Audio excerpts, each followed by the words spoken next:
Saudara pemerkosa 13 santriwati di Bandung, Jawa Barat divonis penjara seumur hidup oleh Majelis Hakim Pengadilan Negeri Bandung. Kita bahas hal ini, saudara, bersama dengan narasumber yang sudah terhubung melalui sambungan Zoom. Saat ini ada Dewan Pembina Komnas Perlindungan Anak, Bima Sena, dan juga ada Deputi Direktur Amnesty International Indonesia, Wirya Adiwena. Selamat sore Bapak-Bapak, Pak Wirya, Pak Bima. Selamat sore. Assalamualaikum. Waalaikumsalam warahmatullahi wabarakatuh. Saya ke Pak Bima dulu. Pak Bima, dengan putusan vonis seumur hidup, penjara seumur hidup, Anda merasa bagaimana? Sudahkah ini cukup memberikan aspek keadilan bagi korban? Ya, pertama kita mengapresiasi ya penindakan hukum terhadap kejahatan seksual terhadap anak dari mulai proses penyidikan, penuntutan, dan saat ini sudah diberikan vonis. Kita menghormati dan menghargai keputusan majelis hakim.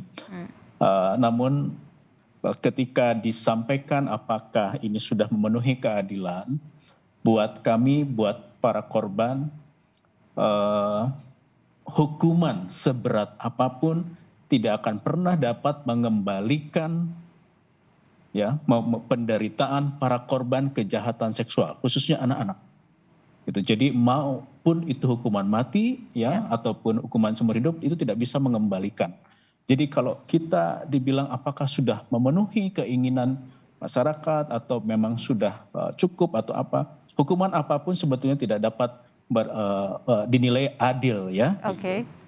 Tapi kalau misalnya melihat hukuman seumur hidup ini bagi Heri Wirawan, bagaimana Anda melihat?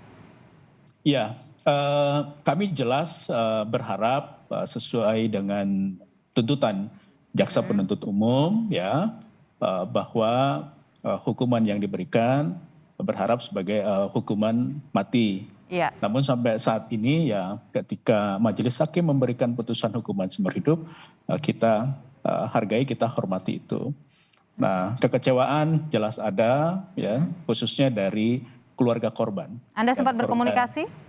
Ya, jadi tadi siang kurang lebih pukul 13 setelah putusan selesai, keluarga korban berkomunikasi dengan kami, menyampaikan kekecewaannya, bahkan ada yang menangis karena di luar dari ekspektasi mereka gitu. Jadi mungkin harapannya apa, khususnya para orang tua yang tadinya berharap anak-anak ini berangkat dari daerah terpencil di daerah Garut Selatan menuju kota Bandung, mendapatkan pendidikan yang baik gitu, tapi rupanya yang terjadi adalah musibah buat orang tua. Oke, baik. Pak Wirya, apa yang divonis oleh hakim ini masih belum sesuai dengan harapan itu yang disampaikan oleh Pak Bima Sena tadi. Anda melihat bagaimana? Baik, terima kasih Mbak.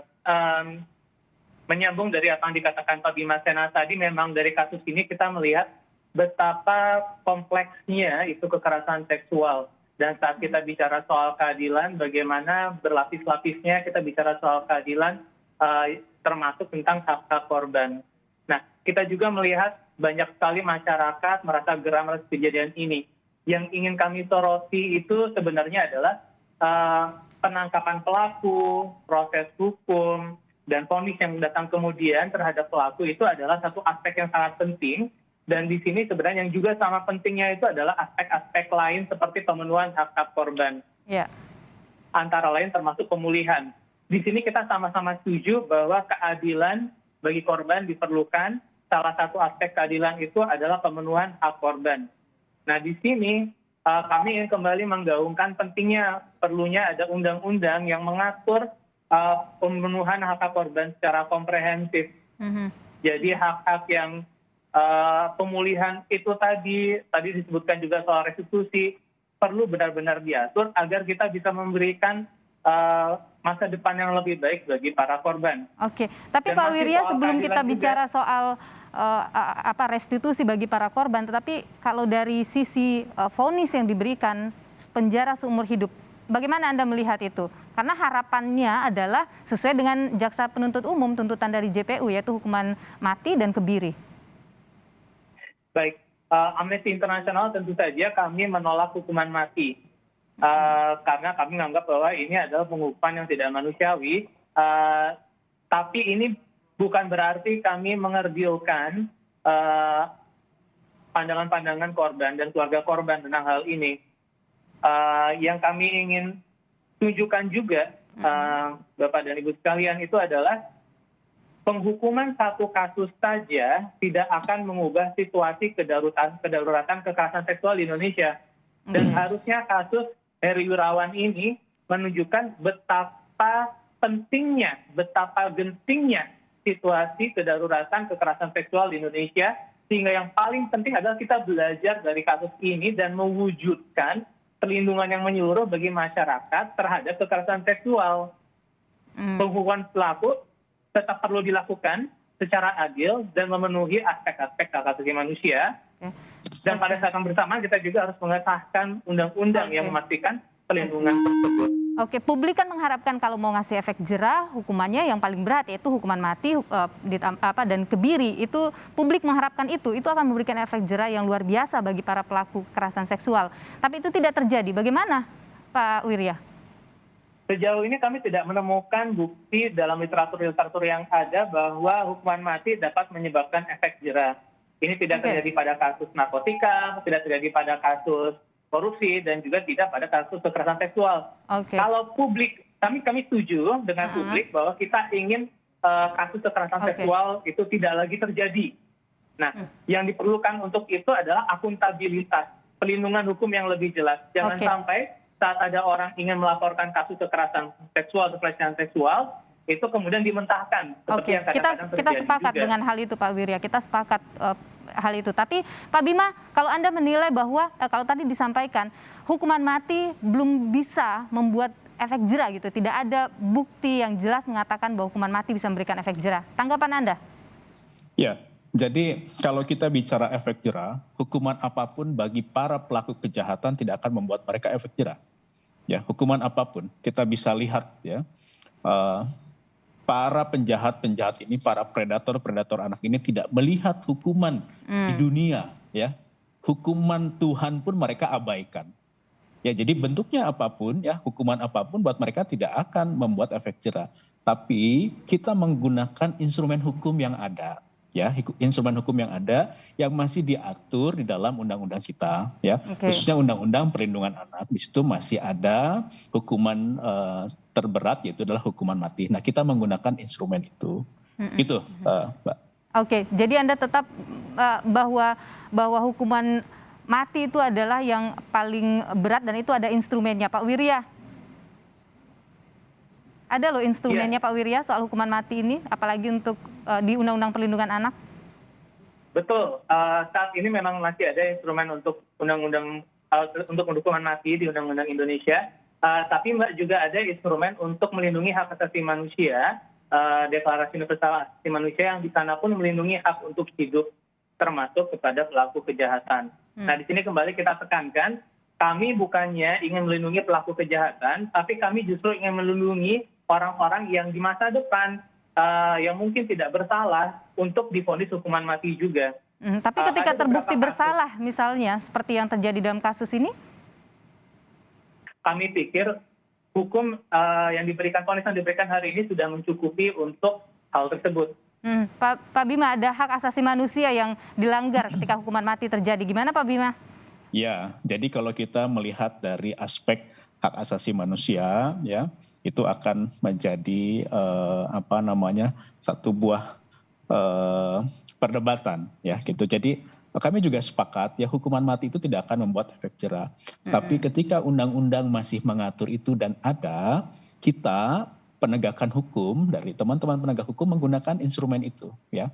Jadi kita sebelumnya sudah menyampaikan juga, ke depan jika ini akan menjadi kontroversi, lakukan judicial review terhadap hukuman mati itu. Kalau bisa, kalau memang mau dihilangkan, hilangkan supaya tidak jadi debatable. Tapi ketika instrumen itu ada, ya menggunakan, ya gunakan, karena ini juga bukan sebuah undang-undang yang begitu aja muncul, ya gitu, sudah dengan ada pertimbangan-pertimbangan hukum lainnya. Oke. Nah, jadi karena tidak sesuai, apakah kemudian ada harapan untuk banding ya Pak, JPU? Ya, melihat kondisi seperti ini dan tadi ayah korban dan anak-anak dari korban, ya, menangis gitu, kami mendorong jaksa penuntut umum untuk melakukan upaya hukum lainnya ya. Ada waktu 7 hari, kita berharap untuk melakukan banding.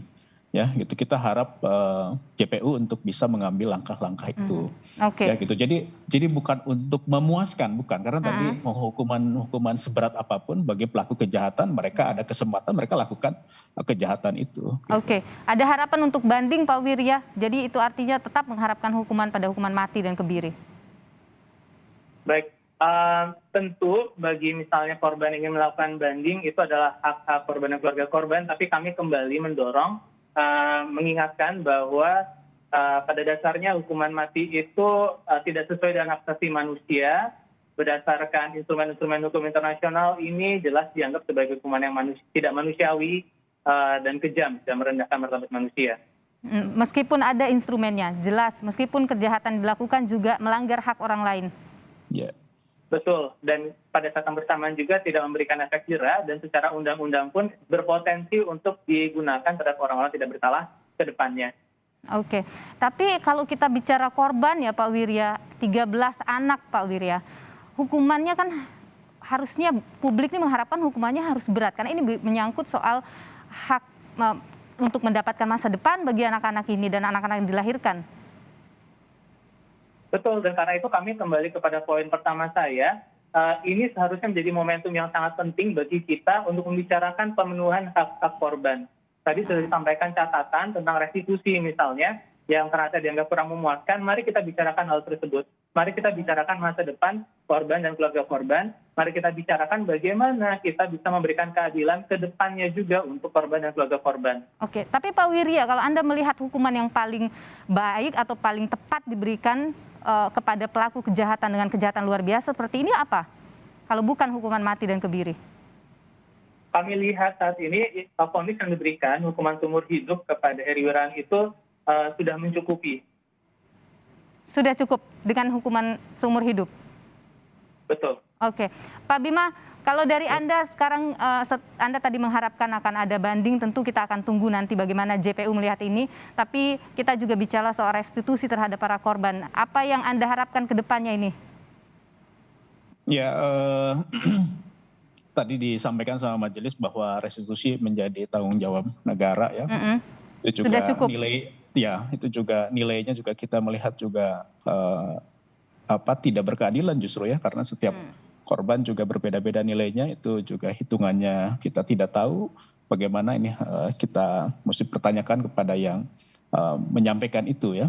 Nah tadi terkait hukuman mati saya sampaikan ya, bahwa secara hak asasi manusia kita sepakat itu, tapi ketika kita mendengarkan ya bagian dari korban, jika korban itu adalah bagian dari keluarga kita atau anak kita ya gitu, pasti kita paling terdepan untuk menyuarakan hukuman mati, karena ini hati nurani ya gitu, kalau kita menjadi bagian dari korban.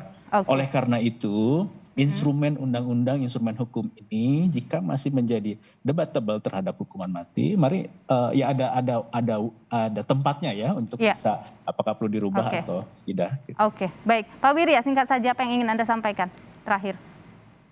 Kembali kepada poin pertama saya, sebenarnya kami mengerti betul betapa isu ini membuat orang-orang merasa geram. Karena itu kami ingin mengajak kita semua untuk kembali mendorong perlindungan yang komprehensif terhadap kekerasan seksual di Indonesia. Mari kita kembali fokuskan perhatian kita kepada pemenuhan hak korban. Jangan sampai nanti saat ada kasus kekerasan seksual lagi atau pelecehan seksual lagi, hak korban tidak dipenuhi.